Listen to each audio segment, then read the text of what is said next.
Then when temptation gets to knocking, come to think about it, maybe I'm the problem, maybe I'm the problem. When blessings come, then I go straight to sabotaging. Come to think about it, maybe I'm the problem, maybe I'm the problem.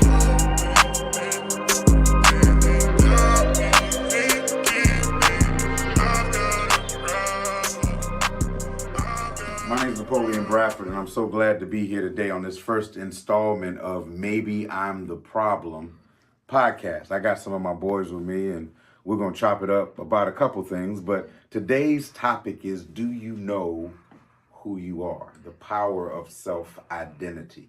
And let me tell you where I got this from, and then I'm going to get y'all to jump in. So I was doing this study on the Bible, and I realized that though the author of the Bible, of this first chapter, who is considered to be Moses, writes this story about creation, what I found was Moses wasn't there. So why did he write it that way? He writes, in the beginning, God created heaven and the earth. Earth was without form and void. Darkness was on the face of the deep. Spirit of God hovered over the waters. And God said, let there be light. And there was light. Then he goes on this descriptive narrative of how the world obeyed God, a voice they'd never heard before, but how his commands got implemented. And then he ends this first chapter with this description of God's creation of man. Verse 26 says, God said, let us make man. And he's specific in saying, in our image and according to our likeness, and let's give them dominion. So I wonder, why would Moses say that? And then I remember reading later on in the book of Numbers, chapter 13, that when God sent the spies out to spy the land, that Moses told them, God said, it's yours. When they came back, 10 of them said they couldn't possess the land because there are giants there and because they looked like grasshoppers. And he said this, in their own eyes. Catch this. So God told them to go, but they were afraid to go because in their minds, they didn't have the capacity to conquer. And as a result, for 40 years, they had to wait. And those who said it had to die. So then I started thinking, and this is what brings me to our conversation today. What does not knowing who we are cost us? Right? How much of our life has been missed because we shrink due to our inability or our unawareness of ourself and how powerful we really are. Now, that's really what I want to chop it off. So as you talk about it, I want you to introduce yourself and then just jump into it. Let's just chop this up for a minute. That's a great question. I'm Jay Staricha, rapper, motivational speaker, writer, actor. Go get that new Activate album now. But just what you're discussing is very deep, and it had me thinking about where it started for me. And I realized that as a kid, without a father figure or a father figure to look up to, I was just one of those people that really needed guidance because I was, intelligent, I was smart, but nobody around me was nerdy in that aspect when it comes to the men around me. In my environment in Baltimore City, growing up, it was gangbanging and drugs and, just violence. So I started to dumb myself down in order to survive and not be seen as, this intellectual person. I didn't know what to do with it. I'm listening to Nas albums and, he's taking me different places and stuff, but I'm keeping that in the cut. And as I started to get older, I realized that I learned what my true identity was by reading the Bible and understanding what God said about me, getting that foundation. Because I spent many years, I've been involved in gangs, involved in the streets, drugged in the worst of the worst, anything you can think of. And I was trying to find an identity, and create an identity, within myself based upon the world and what the world thought or what I thought a man was supposed to be. But then when I looked at it, like, what if I did have those figures in my life? I probably wouldn't have ended up finding out who God really chose me to be because I might have tried to emulate them and be like them. So when I got incarcerated and I sat down, I was like, okay, I done tried everything else. I'm just going to try you, Father. Show me. I was given the Bible and I started to open the Bible and read it and understand it. I gave my life to Christ. And then I started to see what he said I was. I'm the head, not the tail. He gives me promises. I'm learning what this masculine God can actually do for me. But I had to sit down and, get that understanding. And that's what's shown me that this is what we need as men. Just black men of God, black men, we need that foundation so we can see exactly, he's who he says that we are. Because we don't do that a lot, We go to different things. Oh, I've been like this, I've been in the streets, I smoke, I drink, this is my identity and everything. But when you strip it all away, who are you really? And I'm still in the process of learning that. But he gave me my identity in knowing that I'm Jace the Reacher. That's good. That's good. What about you? Yeah, I'm Illa Jeezy. That's crazy you say that because I was just in my head thinking I'm still trying to figure out who I am as far as my identity wise. But I do know that we ain't the same people who we was 20 years ago, 10, 15, 20 years ago. And you can see the change through the progress. If you don't see growth and development in everything that you do in life throughout the years, then you know something got to be wrong. That's true. Something got to be wrong because we grow with age and wisdom come along with it. And if you're doing the same thing, negative things that you were doing 20 years ago, it got to be a problem. And I look at my old self and just be like, I wish I didn't do this and wish I didn't smoke cigarettes at 17, trying to be cool in high school, going in the bathroom, smoking cigarettes, knowing why am I even doing that? What's the reason? Trying to figure out who we want to be, looking at what we see on TV and trying to emulate that image, trying to see what the rappers doing and do what they do, and we just don't know who we are. And just like you say, a lot of that come from, some of that come from lack of having a father around, having not both parents in the household. Some of that, and then some of that just come from just us just not knowing who we are as a person and who we really want to be in the future. So yeah. Yeah, but you say that, but I had my father and my mother, right? I had a pastor, I had a church. Yeah. But what I found is this scripture resonated to me when I had to look up this stuff. Like God said, make them in my image, right? So I had to think about, like, we spend a lot of our life trying to imitate other people, right? When we're younger, we try to be Superman, Spider-Man, right? We wrestling like the wrestlers, but no one ever told us that the image we should try to emulate is that of God. Right.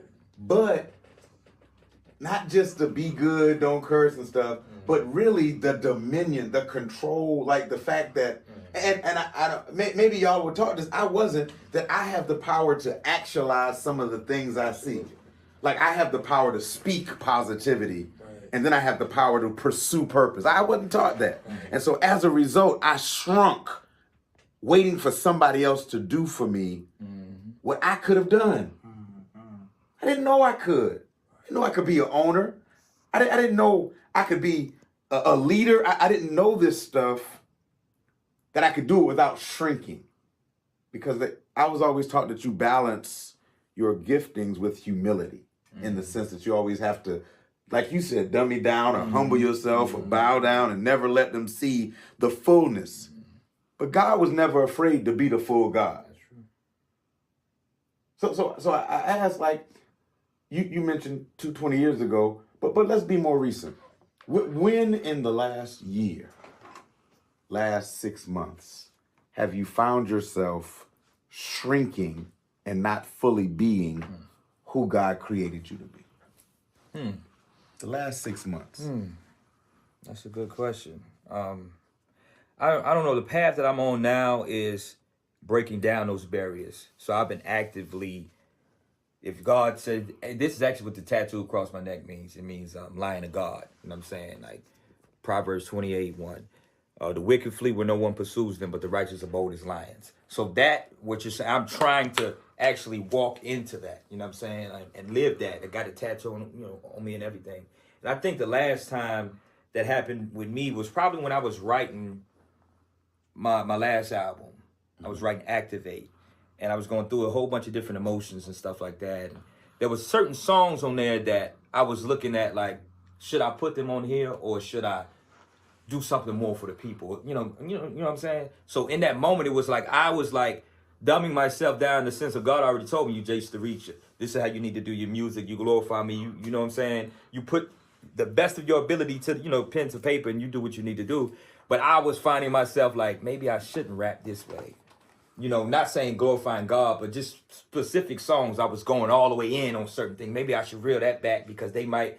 And I decided to not do that. But I did battle with whether or not I was going to do it in that manner. You know what I'm saying? So you had to battle with yourself about whether you were going to show your full self. Exactly. And you had to do that because you were worried about what your full self would have allowed the enemy or the opposition or the outside crowd to think about you. And we do that, right? Yeah, we do that. Absolutely. Rather than, if God said do this, then why are we even worried about what the crowd gonna think? Most definitely. Most definitely. Yeah.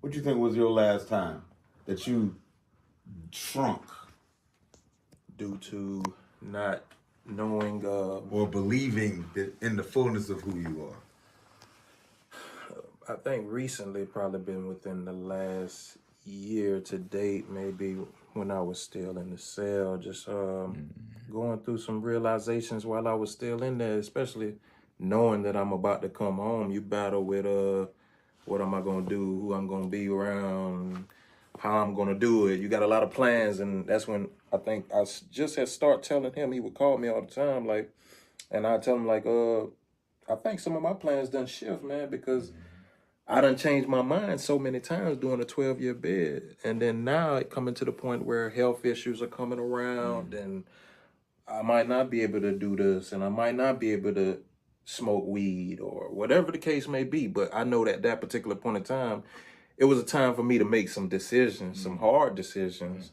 on how to carry my life on forward, coming out of here, just coming out.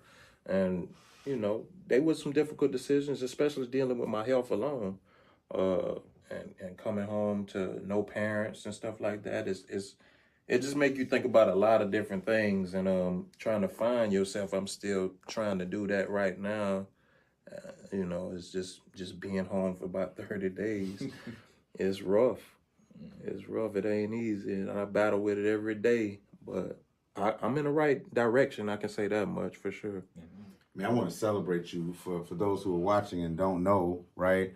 Il been home about 30 days after doing 85% of a 15-year bid. So he did 12 years, 8 months, and some change, right? And so in order to really understand that, many of us, he did from first grade to 12th grade, right? The equivalent, and then a semester of college.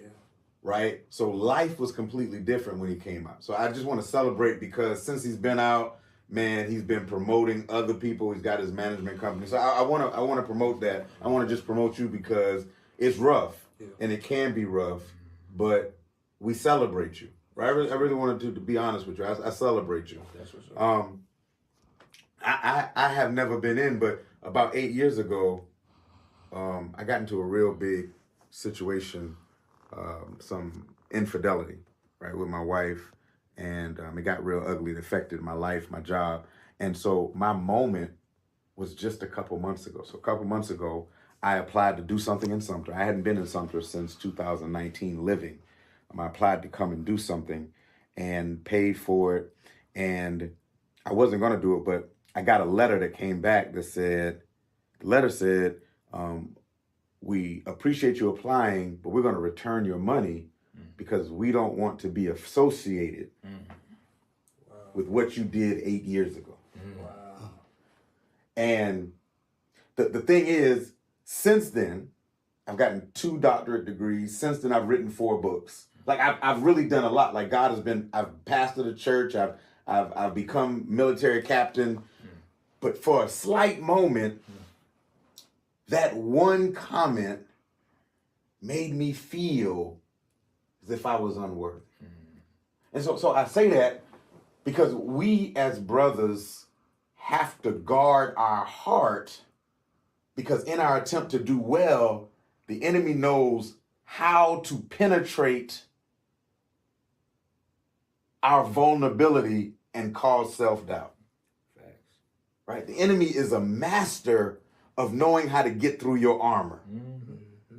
right? And knowing how to pierce you in such a way that takes you back 10 steps and causes you to doubt the God and the gift God gave you. How do you ignore? How do you block? How do you separate yourself from the naysayers who may know OJ, who may slide in, right? They know Be More Jace, right? They know old Illa, right? How do you guard yourself from being impacted in your positive progression by their negative moment? That's a heavy one. That's a heavy one.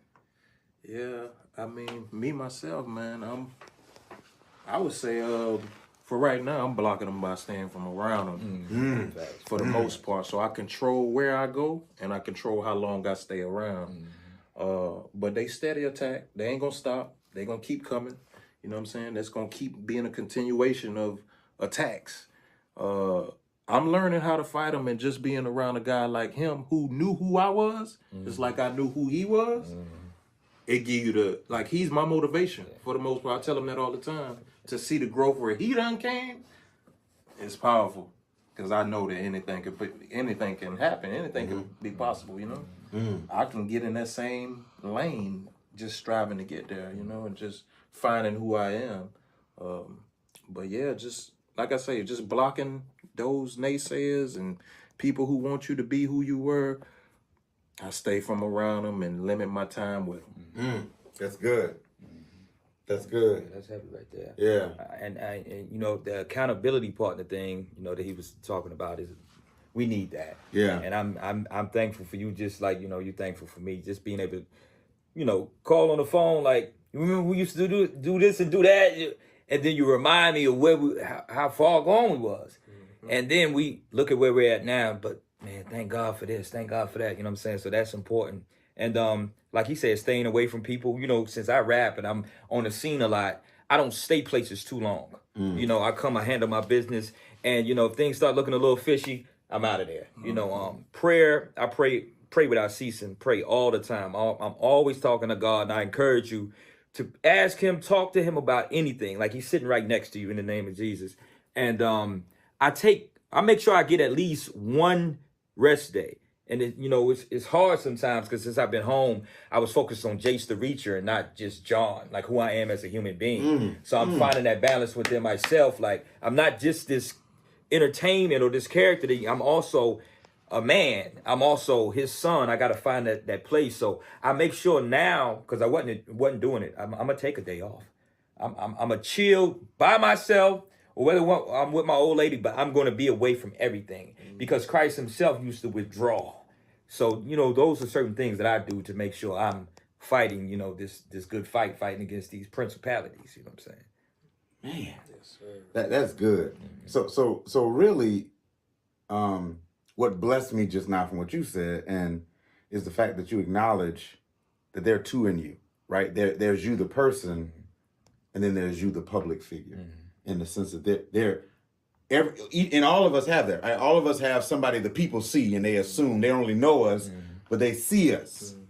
And we got to be careful what we project, because sometimes we welcome attack by what we project, right? But we also have to know the private us, the us that nobody knows, and be able to self-care in such a way that we're able to strengthen our private self, so that we can handle those public fights. Amen. Right? Because if you're depleted privately, then you'll be weak and get walked over publicly. That's true. So part of that is knowing yourself, right? Knowing that you're worthy. That's what you said. I got to know that John is worthy of even being cared for. So at what point did you realize, or are you realizing, or have you realized that you are worthy of dealing with your private self? I think the thing for me is when I realized, like he was saying, a lot of people don't know the old Jace. They don't know. They just know what they see now. And they think it's just, you know, Christian rap, this and the third. But I'm speaking from a place of, I was in darkness. I was terrible. You know, he knows some of this stuff. So as I started to have conversations, because I've lived different lives, I become somebody totally different, 180. you know, I got God in me. I look at things differently. I got empathy. All of these things I didn't have at one point once the streets and the demonic forces and the darkness start taking a hold of me. I used to listen to some of my old raps. Matter of fact, recently, he put me on one of my old raps, and it was Evil. It was evil. Evil. And and I didn't like what he said. I'm like, man, evil, man, you bugging. But when I heard it, I said, this is evil for real. So acknowledging that, how far he's taken me from that, he pulled me out of the darkness into his marvelous light, and keeping that in the forefront of my mind is what really, really helps me to see that he really loves me. He genuinely cares so much about me, because I know people that was nowhere near as bad as I was, and they died from one thing that I went through. And I might have been the one that was doing something to them. But I was all the way in darkness. I used to take the back alleys in Baltimore just to get where I was going. And to just be a totally different person and be reminded of that, it's like, God, you're so good. What is it again? What's the question again? Like how do you, when did you, or have you found your private life worthy enough to protect and strengthen, right? That you matter. When did you figure out that you matter? Not who they see, not Illa. No. Because you introduce yourself as Illa. That's your public face. But tell them who you really are. I mean, that's who I am now, but I'm Kevin. I'm Kevin Cantor. That is who I am. That's who my mama made me. That's who I'm born as. But I know I matter. I battle with my private self all the time because there's still things that I battle with. Just speaking about my mama, that messed with me because I lost her in about 4 years ago, in the middle of my bed, kind of, during COVID. And I still battle with just, you know, being alone. I battle with just a lot of just being with myself, learning myself, understanding myself, and I battle with that daily. I ain't even get to that point to where I can overcome that part yet. So I be around people, I talk to people. They don't know what I'm going through, you know, but it's just something that I have to overcome, and I just pray to God and thank him for what he's given me and where he's gotten me so far, but I still got a long hill to climb. Do you? My bad. I'm gonna just jump in real quick. But do you feel like you're worthy though? Do you feel like your life matters? It matters. It matters, and it's gonna matter to whoever I'm able to help in the long run. Amen. That's what I'm here for. I made it this far for a reason, at least. Yeah. I done seen too many people lose their life, not make it this far. I'm 38 years old. I got cousins and friends that ain't made it this far. I know strangers who I was around that ain't made it to this age, and I know I'm worthy, so I have to push my worthiness and understanding and knowledge to these youth, because they matter. They matter because they got to come up and understand what they're getting themselves into. Man. That's two things I want to hit on. Golly. So the first thing I want to hit on, well, to follow up with the question, when did you learn your worth? Because, or better question, how long did you exist in life without knowing your worth? I'm 38 right now. I probably learned my worth when I was about 30, I would say. But my worth is getting better and better. I would say my value of my worth is getting better. I can't say I knew my full worthy at 30, but I knew I was worth something. And that was in. That was in. That was in. Yeah, it's just certain things that triggered me to just let me know. You see the signs. You know, God sees you the signs. God talk to you through people and through different things. You know, you see the signs and you start to see you worthy, but what direction are you going to take this worthiness to, and how do you fully understand that you're worthy? You know, I'm still, like I say, learning my worth, but I know that I'm worth, you know. Man, so I think that, and I'm not gonna cut ahead of you, but I am. I think that learning my worth on my terms, like from God, so not people's expectation of me, and that's what I used to mess up, right? I used to judge my worth based on how people affirmed me. So I used to then live my life for applause and to please, right? And so it wasn't until I went through all that and people stopped loving me, right? In the sense of it was a transactional type relationship. So as long as I was doing, they were liking, But once I couldn't do, they stopped liking, and I had to still realize I had value. I mattered, even though they didn't like. Yes. So learning to perform without applause, right? Because the performance is necessary, or the work is necessary, whether people like it or not, because it's been given to you by God, right? So that's when I learned my worth. I learned my worth when people work so hard to try to destroy me, because nobody tries to destroy something that has no value.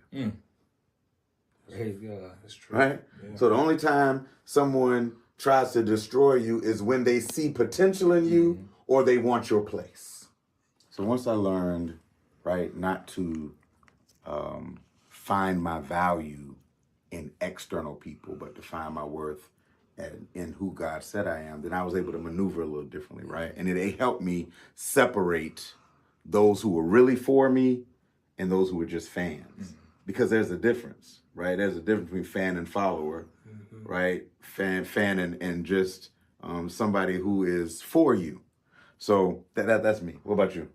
My process definitely was in prison from 22, when I realized that even though I was ready to die from drinking alcohol, God still allowed me to get a second chance through incarceration. He set me down.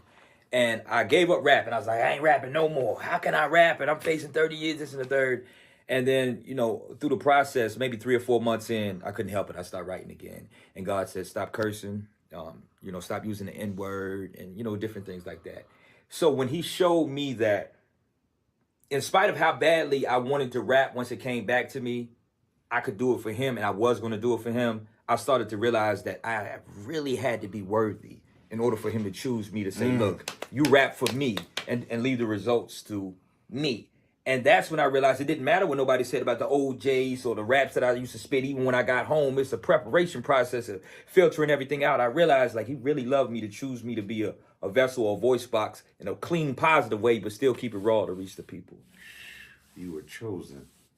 That increases your value when you realize who chose you, right? That you were chosen not by popular opinion or people, but you were chosen by God. Whew. Man, I want to wrap this up, but y'all said something repeatedly. Y'all knew each other. Yeah. So just give the people a little bit of how you knew each other, and I have a final question. How'd y'all meet? We met through my rap partner. That's how I met him. But I think they grew up together, and then he started hanging around us. And yeah, I mean, you can tell more if you want. You want to keep it brief. You want to keep it brief. I wanna because, keep it brief. it was definitely some dark things going on. But I met him through a Volcanic. Volcanic was his rap partner. They were a rap group. And then me and him started getting real tight. But, we went through a lot of wild stuff, wild, crazy, different things. You know what I'm saying? But we were able to see that. And we even saw each other coming out of court. And we was like, man, what's going on? We didn't know what was going on. We saw each other down the line, later on, when he got home. I actually was there when he came out of prison. And we see where we were and who we are now. And it's nothing but God. Just to have real life examples. So y'all knew a little bit before prison. Yeah. A little bit. You knew throughout the prison process, and then on the other side. On the other side. But then you said something, which is what I wanted to get to the question about, right? Accountability is great, but even in being accountable, you don't know everything a person's wrestling with, because you said you battle with yourself, some stuff that nobody knows but you. Yeah. Right. Yeah. So even though how can a person, and that's what you did earlier, you started giving tips to the crowd, so we're gonna do this now. How can a person support your self-identity and hold you accountable to who God created you to be, even if they don't know your secret struggles? So how can a person hold you accountability, and support you in your self-identity, without knowing specifically your secret struggles?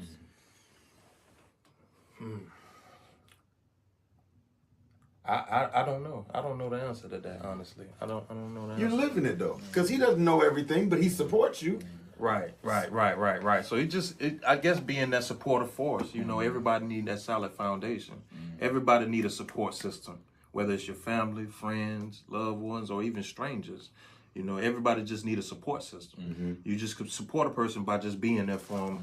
It could be just the smallest things, just a small conversation, just a small, keep it going, keep your head up. You know, just simple things like that can just push a person forward. You just never know. Yeah, I agree. I think that one thing as men that we don't do is, a lot of people don't do, and I'm thankful to have guys like y'all. Be vulnerable in conversation.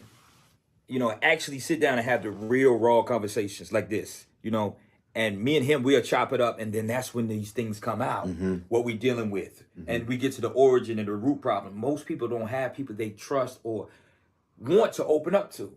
And on top of that, then we have little places where we can say, but you know you're the truth, dog. You know what I mean? You know you're gonna do this, dog. You just put the business cards out. You did that from behind the wall, you know? So that the conversation is really where it starts with me, you know.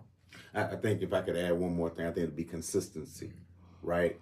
Constantly showing up, right? Without asking for anything, but constantly showing up with the same energy, right? Because showing you care consistently then breaks down the walls, but also showing you care just because you care about the person.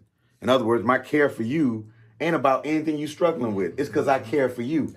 And I just want to see you win. That's it. Right? And because I want to see you win, I'm here when you're struggling, whether you're silent about it or not, because I just want to see you win. You can't go in that hole no more.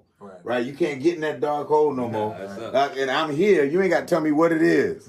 I'm just going to tell you to get it together. Right? How can let's go get something to eat. Let's go break bread. Right? Because that's what it takes. I don't know if you have any final words, and I'm going to give you space to give final words as we close this session down, but I do want to kind of preview next time. Right?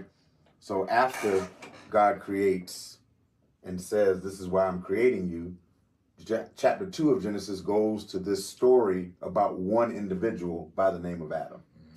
And God has a conversation with Adam that we find at the end of the chapter and in the next chapter that Adam is unable to fulfill.